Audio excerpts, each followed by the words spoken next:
नाज़रीन मोहतरम, मकालमा उर्दू ज़बान व अदब की दास्तान हयात के उन किरदारों का तारुफ़ है जो महज किरदार नहीं, महज किताबों का हिस्सा नहीं, बल्कि ये वो नुक्ते हैं, वो हरूफ हैं, वो अल्फाज और जुमले हैं, वो इबारतें हैं, वो फ़रहतें हैं, वो खुशियाँ हैं, वो मसरतें हैं और वो लम्हे भी जो तारीख़ को, तहज़ीब को हमेशा ज़िंदा रखते हैं।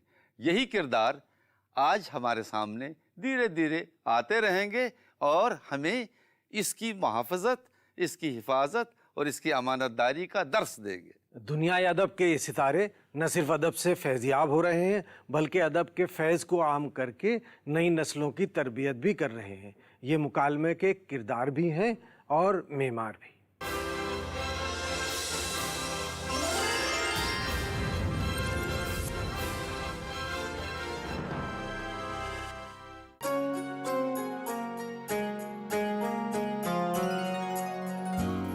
याद माज़ी की ख्वाब फरदा का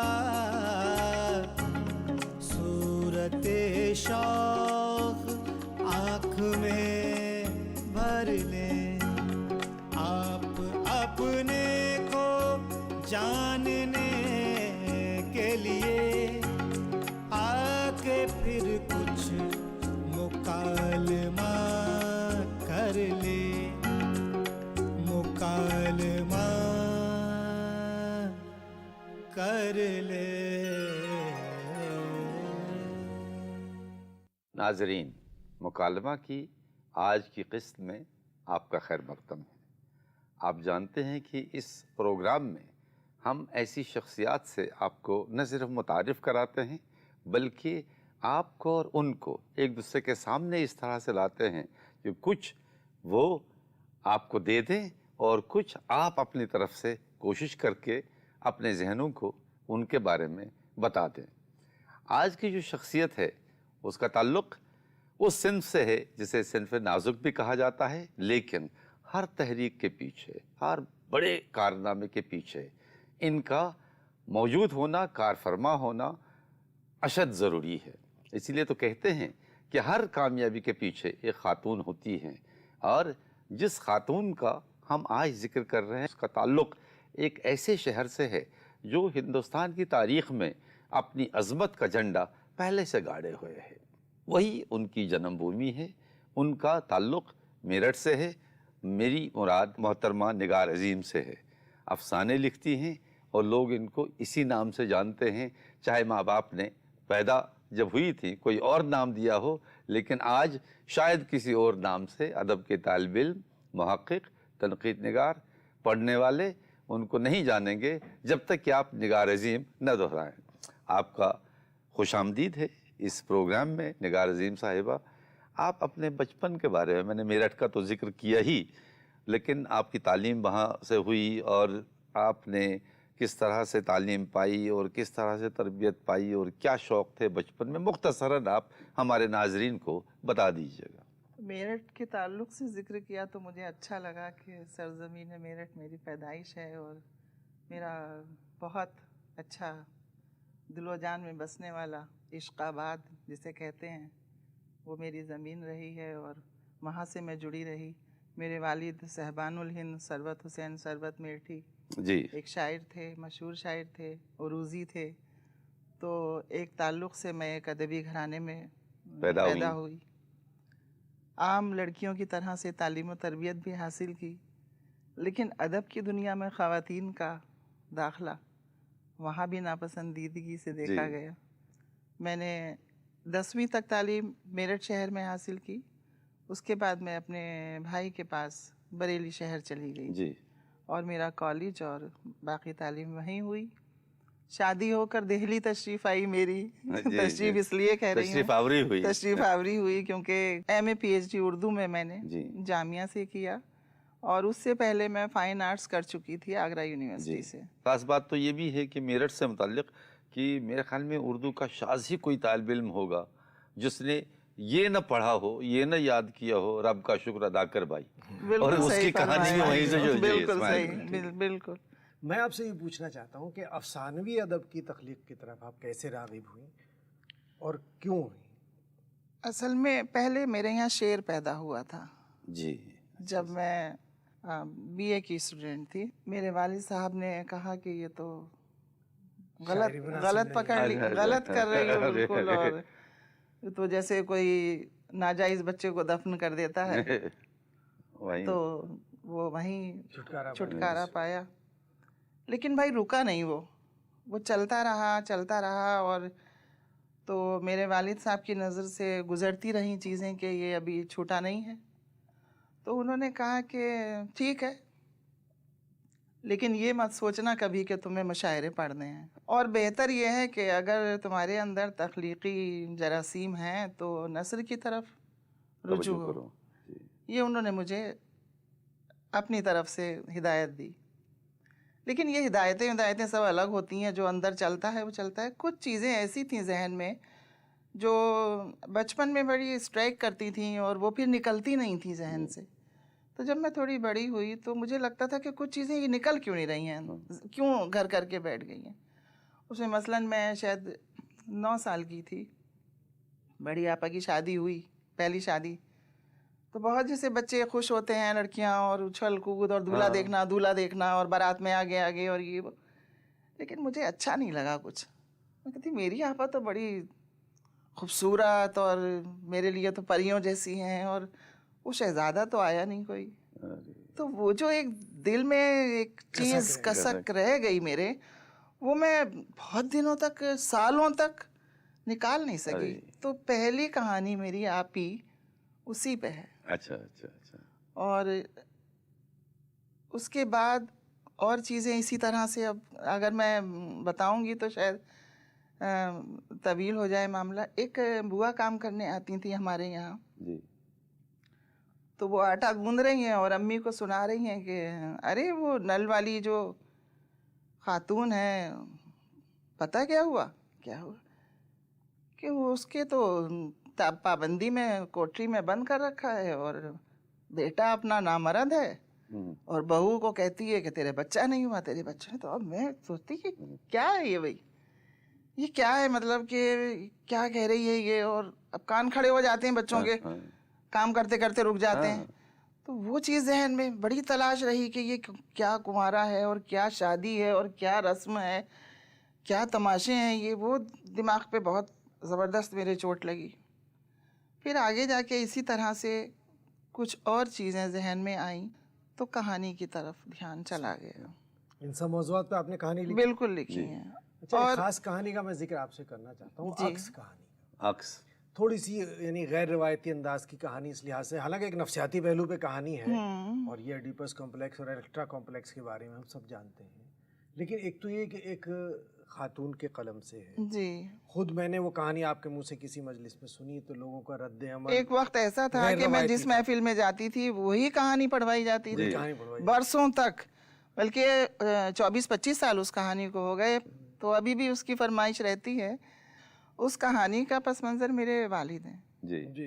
मैं आपको दुरुस्त बता रही हूँ, जरूर बताइए। और मैं शायद अपने वालिद को इतना चाहती थी कि मैं ये सोचती थी कि ये नहीं रहेंगे तो मैं ख़त्म हो जाऊंगी, और वो भी मुझे इतना ही चाहते थे, क्योंकि अपनी तमाम औलादों में सिर्फ मैं अदब की तरफ राग़िब थी। तो शायद इसलिए वो मुझे अपना अक्स देखते थे, या अपने वो ये एक रिश्ता ऐसा था कि शायद वो उन्हें मुझसे जोड़े रखता था और मुझे उनसे। जब उनका इंतकाल हुआ तो वाकई मेरे साथ ऐसा हुआ कि मैं ख़त्म हो गई बिल्कुल। लिखना, पढ़ना और अदबी ज़िंदगी और घरेलू ज़िंदगी भी मुतासिर होने लगी। आपकी शादी हो चुकी थी? शादी हो चुकी थी मेरी, और मेरा एक बेटा था, और मैंने बहुत कोशिश करी कि मैं इससे निकलूं, लेकिन नहीं निकल सकी। तो मैं रोती थी और कुरान पढ़ती, दुआएं पढ़ती, और कहती कि मुझे नज़र आइए, ख्वाब में अपने वालिद को कि मुझे नज़र आइए। नहीं आते थे, और लोग मेरे साथ सामने जिक्र करते थे, हमने तो ऐसे देखा, हमने तो ऐसे देखा। मैं कहती यार मैं सबसे ज़्यादा जुड़ी हुई थी उनसे, लेकिन मेरे ख्वाब में नहीं आते, और मेरे ख्वाब में नहीं आते। तो मैं इतना परेशान, मुझे नींद ही नहीं आती थी। तो एक दिन ये हुआ कि आए और मैंने उनको इतना करीब देखा कि मैं लरज़ गई। और वो क़ुर्बत जो शायद बाप और बेटी में नहीं होती है, नहीं होनी चाहिए, उतना करीब मैंने उन्हें देखा अपने। तो मेरी आँख खुली और मैं आधी पागल हो चुकी थी बिल्कुल, और मैं ऐसे टहलती थी कमरे में और रोती थी, टहलती थी और रोती थी। मेरे शौहर ने कहा कि क्या बात है, तो मेरी ज़बान पे ना है कि मैं क्या कहूँ। तो मैंने कहा देखिए मैंने ऐसे देखा है। तो कह रहे कि कहने लगे निगार जब ज़्यादा मोहब्बत होती है तो रिश्ते ऐसे ही बन जाते हैं, तुम इतना क्यों परेशान हो, और वो तुम्हारे अंदर दाखिल हो गए हैं और तुम अपनी ज़िंदगी शुरू करो। इस पूरे वाक़े को मैंने अपने बचपन से जोड़ के और जवानी की हुदूद और उनके मेरे लिए उनकी नसीहतें और जो ज़िंदगी उनसे और जो क़ुर्बतें उनसे रहीं और कैसे हम अदब के ताल्लुक़ से उनके नज़दीक और वो मेरे नज़दीक आए, तो वो सारी चीज़ें जब मैंने एक कहानी में ढाली तो साहब कुछ ना कहिए क्या क्या हुआ। किसी ने उर्दू अदब पे सियाह धब्बा कहा, बहुत कुछ बहुत कुछ तो कहा गया। किसी ने लाजवाल करार दिया, और कई लोग तो मुझसे ये कहने लगे कि क्या वाकई आपका जिनसी ताल्लुक़ था अपने बाप से। तो मैंने सर पकड़ लिया, मैंने कहा कि ये तो है ही नहीं कुछ। निगार साहब मैं ये पूछना चाहता हूँ, आपने कुछ किताबें भी मुरत्तब की, बहादुर शाह जफर पे भी एक किताब लिखी, एक सफरनामा भी है गर्दे सफर जी, पे, गर्दे आवारगी, गर्दे आवारगी, जी, ताशकंद का सफरनामा जी है। जी बिल्कुल लेकिन आपने जो अपनी तहकीक़ी मकाला लिखा वो मंटो पे लिखा, जी। ये क्या आपका इंतखाब था या आपको टॉपिक दिया गया था? ये मेरा इंतखाब था, मंटो पर ही करना है। मंटो पर करने मंटो का। का कौन सा पहलू आपको ज़्यादा मुतासिर करता? मंटो का बयानिया बहुत ज़बरदस्त है। देखिए मौज़ूआत तो वो हम भी लिखते हैं, आप भी लिखते हैं, और बहुत से कहानीकार उन मौज़ूआत पर लिख रहे हैं, लेकिन मंटो का बयानिया बहुत ज़बरदस्त है।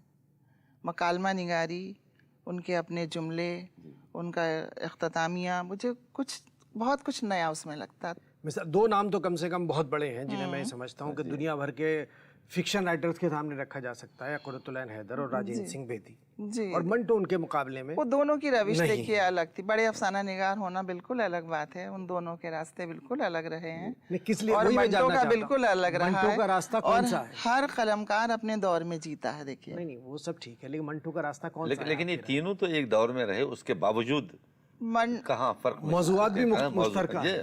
मंटो फ़र्क इसलिए रहे कि मंटो ने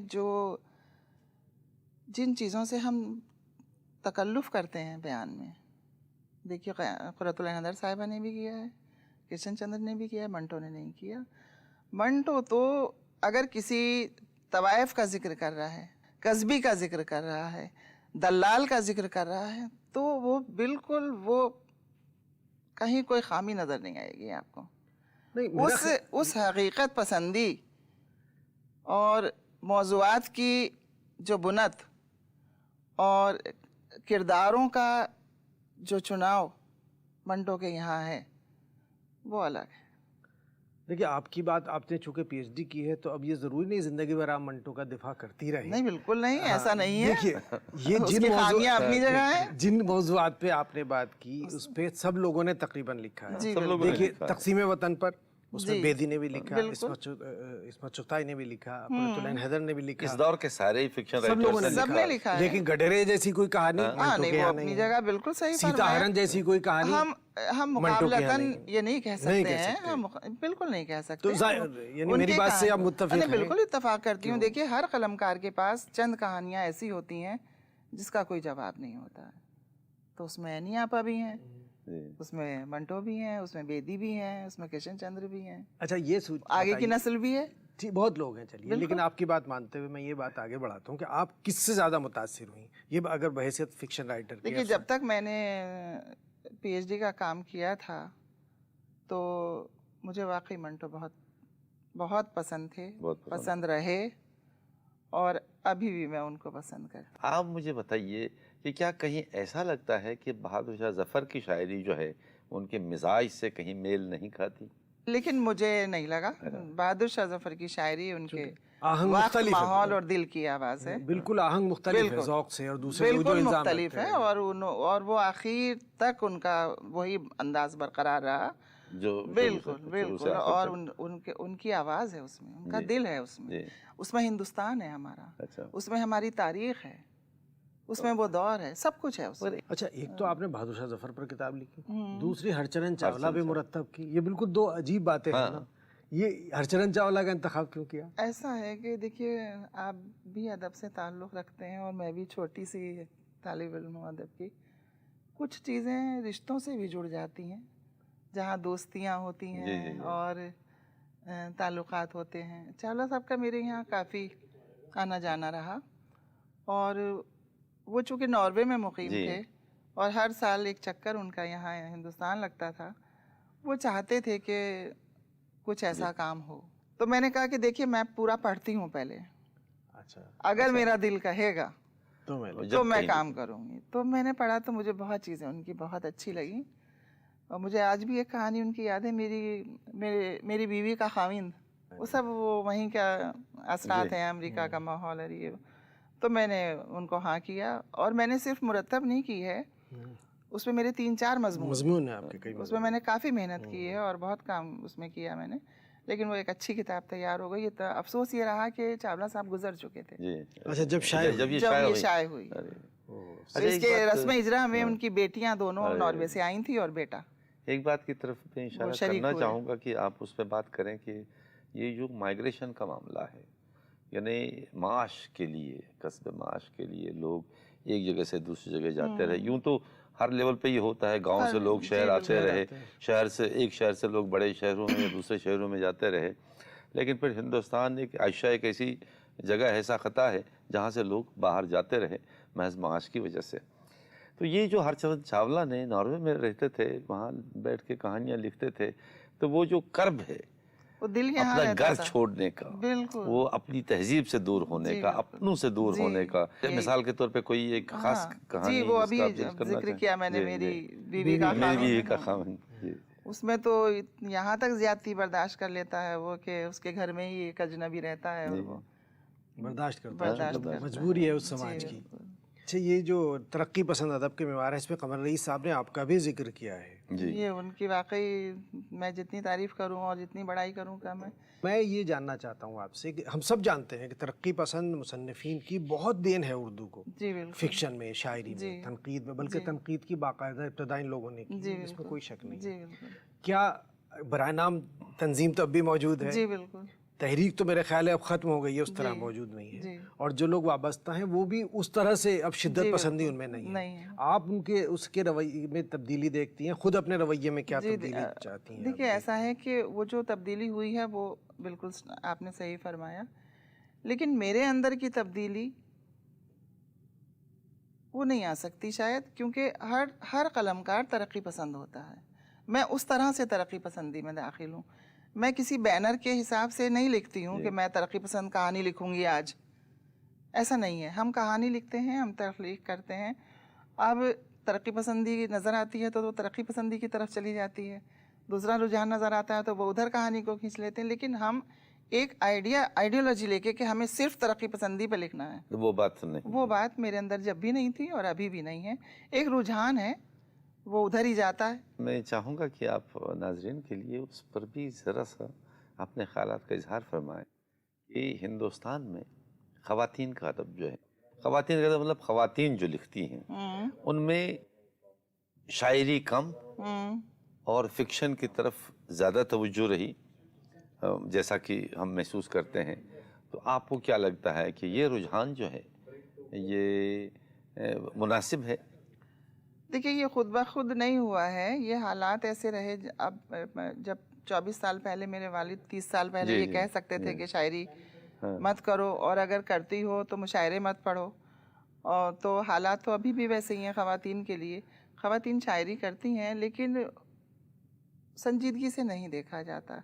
इसलिए नहीं देखा जाता कि शायद ये पैमाने बहुत वाज़ेह हैं कि किसने ख़ुद लिखा है, किसने नहीं लिखा है। तो मुझे लगता है कि इसने उर्दू शायरी को बहुत नुकसान पहुंचाया है, ख़वातीन को ख़ास तौर पर। और ज़ाहिर है कि आपने सफ़रनामा भी लिखा, क्या नाम है आपके सफरनामे का? गर्दे गर्दे आवारगी। आवारगी। मैं आपकी ज़बान से ही सुनना चाहता था। अच्छा, इसमें ये जो ताशकंद का सफ़रनामा है, जी। हाँ, तो आपने ताशकंद का सफ़र जब किया तो उस वक्त आपके एहसासात किस तरह के थे, और वहाँ पहुँच के क्या वो एहसासात यानी बिल्कुल मेल खाया आपके मुशाहिदे ने उनके साथ? उसी से मिलता जुलता एक हाँ। सवाल मैं ये करना जी। चाहता हूँ कि वहाँ ताशकंद में गया तो वहाँ मुझे एक दादा खान नूरी मिले, आप जानते जी हैं। बिल्कुल। उन्होंने कहा कि हिंदुस्तान में हम तो एक ही कहानीकार को जानते हैं और उनका नाम निगार है। निगार अज़ीम। अरे दूसरे आदमी मुझे तश मिर्जा साहब मिले, जी, उन्होंने मुझसे पूछा भाई वो हमारी कहानीकार निगार अज़ीम। तीसरे आदमी शरफ मिर्जा साहब मिले, जी बिल्कुल। उन्होंने भी आपकी खैरियत पूछी। बहुत मिर्ज़ा तो आपको लाइक हाँ, करते हैं, मेरी तरह से मैं भी मिर्ज़ा तमाम हूँ। मिर्जा लोग आपको लाइक करते हैं। और ताशकंद में उसकी इस मकबूलियत की वजह क्या है, और आप कितने लोगों से वहाँ मिली, जो आपने किताब में कितने लोगों का जिक्र किया? जी, बहुत जज्बाती कर दिया आपने मुझे उनकी मोहब्बतें याद दिलाकर। तश मिर्ज़ा साहब, दादा खान नूरी साहब और आज़ाद शिमातोफ साहब और भी मुहैया और दिलाराम, कई और कलमकार, उर्दू सदर जो चोरबाग जी। तिबरई चोरबाग जगह थी, वहाँ के सदर अब्दुल्ला आरिपोफ। तो ये एक ऐसा अदबी संगम था वहाँ, जहाँ हिंदुस्तान का भी नक्शा नज़र आता था, अदब का भी नज़र आता था, और ताशकंद तो था ही वहाँ। आप हैरान होंगे जब मैं वहाँ देखा मैंने कि यहाँ ताजमहल की तस्वीर लगी है जी। और सूरदास की तस्वीर लगी हुई है। तो ऐसा लगा कि ये तो हिंदुस्तान यहाँ बसा हुआ है। और जब मुझे वहाँ उनके साथ महफिलों में मौका मिला तो उन्होंने मुझसे कहा कि हमें ऐसा लग रहा है कि हमारी बरसहा बरस की कोई बिछड़ी हुई बहन मिल गई। अरे बहन मिल गई है, तो हम ये लम्हा भूल नहीं सकते। तो उनकी ये मोहब्बतें और उनकी गिरवीदगी और ज़हनी और तालमेल और उनकी हिंदुस्तान के लिए अपनी पसंदीदगी, जी, एक जज्बा बेशक हिंदुस्तान को बेहद तो है, आशिक बेहद है, हैं वो। आशिक हैं वो। तो उन्होंने मुझे भी उसी तरह गले से लगाया और बेहद मोहब्बतें नौछावर की। तोहफे, तहाइफ, ज़बान से, आँखों से कितने रिश्ते कायम हुए हैं। सच तो यह है कि कोई इरादा नहीं था कि मैं एक सफ़रनामा ताशकंद पर लिखूंगी। कई बरस गुजर जाने के बाद भी जब मैं वहाँ की यादों को फरामोश नहीं कर सकी, और वो रिश्ते, वो सौगातें, वो महफिलें, वो मोहब्बतें, वो खनक, वो मैं बिल्कुल कहीं भी नहीं छोड़ सकी। कमर रईस साहब उस ज़माने में वहीं फिर थे? इस सफ़रनामा लिखा मैंने। कमर साहब वहीं थे और उन्हीं की दावत पर मैं, उनकी वाइफ का इंतकाल हुआ था 2 दिन पहले जी। और कमर साहब ने बिल्कुल मना कर दिया कि कोई दावत नहीं है, कुछ नहीं है, कहीं नहीं जाना है। लेकिन साहब वो बजिद, और वो आ गए गाड़ी लेकर, और डाचा अपने जहाँ कलमकारों की 60-70 किलोमीटर पहाड़ पर अपने लेकर गए, और उज़्बेकी पुलाव बनाया, खुद बनाया, और ख़ास किस्म की लकड़ी, और ये जो उन्होंने सारे लवाजमात, और किस मोहब्बत से उन्होंने खिलाया। तो मैंने पूछा, दोपहर में सब खाकर आराम करने के लिए लेट गए, तो मैंने पूछा, दादा साहब ये बताइए कि ये आप कैसे कर रहे हैं? क्योंकि मैंने एक जुमला ऐसा कह दिया कि आपको क्या अपनी बीवी का जाने का गम, बस इतना। तो उन्होंने कहा, एक कहानी सुनाई, और उसका लबे लबाब ये था कि आज भी हम मेहमान का इंतज़ार करते हैं दरवाजे पे, और हमारे घर में मैयत रखी है और हम आने वाले मेहमान को नहीं बताते। तो वाकई मेरा दिल भर आया, और मैं आज भी गिरविदा हूँ उनकी मोहब्बत की। निगार साहब, आपसे फिक्शन पर और सफरनामों पर तो गुफ्तगू हुई, लेकिन आपकी शायरी पे बात नहीं हुई। अरे बाप रे। जिस पे आपके वालिद साहब ने तंबीह की थी, और फिर ये एक मशरूत इजाज़त दी थी कि मशायरों में ना पढ़ें। लेकिन यहाँ तो कुछ शेर, हाँ, यहाँ तो आप हमारे नाज़रीन के लिए कुछ सुना सकती हैं। आपको देखिए, हालांकि मेरा जहन कहीं और इधर चल रहा था, लेकिन मैं कोशिश करती हूँ। सिर्फ खाका उभर रहा है अभी, सिर्फ खाका उभर रहा है अभी, सिर्फ खाका उभर रहा है अभी, कोई चेहरा कहाँ बना है अभी। सिर्फ खाका उभर रहा है अभी, कोई चेहरा कहाँ बना है अभी, रेजा रेजा बिखरती आँखों में घर का सपना बसा हुआ है अभी। रेजा रेजा बिखरती रेजा रेजा आँखों में। बिखरती घर का आंखों में, सपना घर बसा का हुआ है। सपना। घर का सपना बसा हुआ है अभी, और कैसे कह दूं बदल गया मौसम, कैसे कैसे कैसे कह दूं बदल गया मौसम। मौसम, जख्म दिल में सजा हुआ है। वाह, जख्म दिल में सजा हुआ है। कैसे कह दूं बदल सुभान गया अल्लाह। वाह वाह मौसम, वाह, बहुत अच्छा बहुत जख्म दिल में सजा हुआ है अभी, और किन रुतों का हिसाब दूं उसको, किन रुतों का हिसाब किन दूं उसको? रुतों का हिसाब दूं उसको, सब्ज मौसम कहाँ मिला है अरे अभी, वाह, किन रुतों का हिसाब दूं बहुत उसको, खूबसूरत। हाँ, तो सब्ज बहुत मौसम सब्ज मौसम किन कहाँ रुतों का मिला हिसाब? है अभी, वाह वाह वाह। और रात आधी गुजर चुकी है मगर, रात आधी गुजर चुकी है मगर, एक दरीचा खुला हुआ है अभी। हाँ, रात आधी खूब गुजर चुकी चुकी है। है एक मगर, दरीचा खुला हुआ है। एक वाह, एक बहुत दरीचा खूब है। हुआ है खुला अभी, हाँ, बहुत हुआ अच्छे, है बहुत अभी, और एक शमें दरीचा सब खुला बुझ हुआ गई, है अभी। एक दरीचा खुला हुआ है। शमें सब बुझ गईं, खामोश है रात, शमें सब बुझ शमें सब बुझ गई हैं, शमें खामोश सब है बुझ रात। गईं, खामोश है रात, और दिल है कि जागता है अभी, वाह, और दिल है कि जागता है। शमें सब बुझ गईं, खामोश है रात, और दिल है कि जागता है है अभी। अभी, क्या मिलें तुझसे, क्या मिलें तुझसे, तूने खुद को निगार मोतबर ही कहाँ किया है, वाह वाह वाह वाह वाह बहुत वाह खूब, वाह, बहुत अच्छा, क्या बहुत मिलें अच्छा। तुझसे, तूने खुद को निगार मोतबर ही कहाँ किया है। हाँ, दरअसल निगार साहिबा, हम लोग की क्या है कि वक्त को होता है किस्सा तुलानी, तबीयत तो ये चाहती है कि आपसे बहुत सारे मौज़ूआत पे बात की जाए। यानी हम उर्दू तनकीद, उर्दू शायरी, उर्दू जी। की मौजूदा सूरत हाल, उर्दू के मौजूदा मुसन्निफ़ीन, सब पे ही गुफ्तगू करना चाहते थे, लेकिन ज़ाहिर है सब चीज़ पे हमारा बस नहीं है। लेकिन आज आपसे बहुत पुरलुत्फ़ गुफ्तगू रही, हम लोगों ने शुक्रिया सब बहुत महसूस हुए। जी जी, और मुझे उम्मीद है हमारे नाज़रीन भी नाज़रीन भी बहुत महसूस महसूस हुए होंगे। बेहद तो शुक्रिया। इस किस्त में सिर्फ इतना ही। अगली किस्त में मुकालमा की फिर एक नई शख्सियत के साथ हम हाजिर होंगे। जब तक के लिए आदाब। शुक्रिया।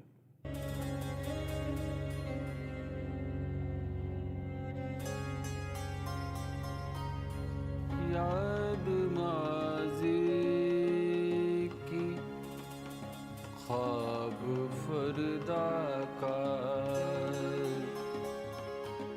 सूरत शौक़ आँख में भर ले, आप अपने को जानने के लिए आके फिर